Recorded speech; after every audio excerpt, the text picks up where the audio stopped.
इस्लामाबाद में मुख्तलिफ हुकूमती इदारों में काम करने वाली सरकारी मुलाजमीन की ट्रेड यूनियंस के इत्तेहाद अगेगा के कायदीन ने 9 जून को पेश होने वाले बजट से बहुत सी उम्मीदें वाबस्ता कर ली हैं। 6 मुख्तलिफ ट्रेड यूनियंस के नुमाइंदों ने अपने मुतालबात के हक़ में क्या कहा, डेप्यूटी ब्यूरो चीफ बोल न्यूज़ अली शेर उनके साथ मौजूद है, उनसे बात कर रहे हैं, आइए जानते हैं।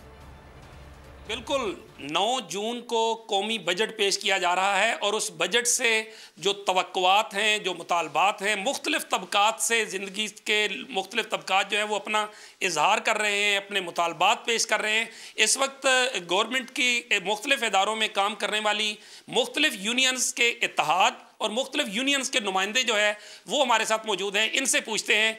14 लाख मुलाजमीन हैं, जिसमें से 11 लाख मुलाजमीन डबल तनख्वाह यानी कि 100% से ज़्यादा ले रहे हैं और ये तकरीबन 3 लाख मुलाजमीन ऐसे बचते हैं कि जो डबल तनख्वाह नहीं ले रहे। हमारा बुनियादी मुतालबा ये है कि तनख्वाहों में इस तफरीक को ख़त्म किया जाए।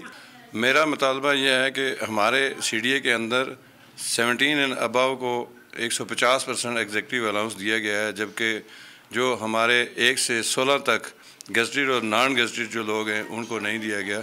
हमारा मुतालबा है कि फिल फॉर वो दिया जाए। ये इज्तिमाई तौर पे कह रहे हैं कि हम पैरा देंगे और इस बार हुकूमत को जो है वो सिर्फ वादों पे नहीं अमल। अदलो इंसाफ की बात सब करते हैं, पर हकीकत में सच के साथ निडर होके खड़े रहने की जुर्रत नजर नहीं आती। बोल ने तश्कील दी 10 कोर्ट रिपोर्टर्स की टीम, जो केस की बेस तक जा पहुंचे। पैनल पे सफ़े अव्वल के legal experts, court round up Neelam Arshad के साथ, सिर्फ बोल पे। सब्सक्राइब करें और बेल दबाएं ताकि कोई खबर रह न जाए।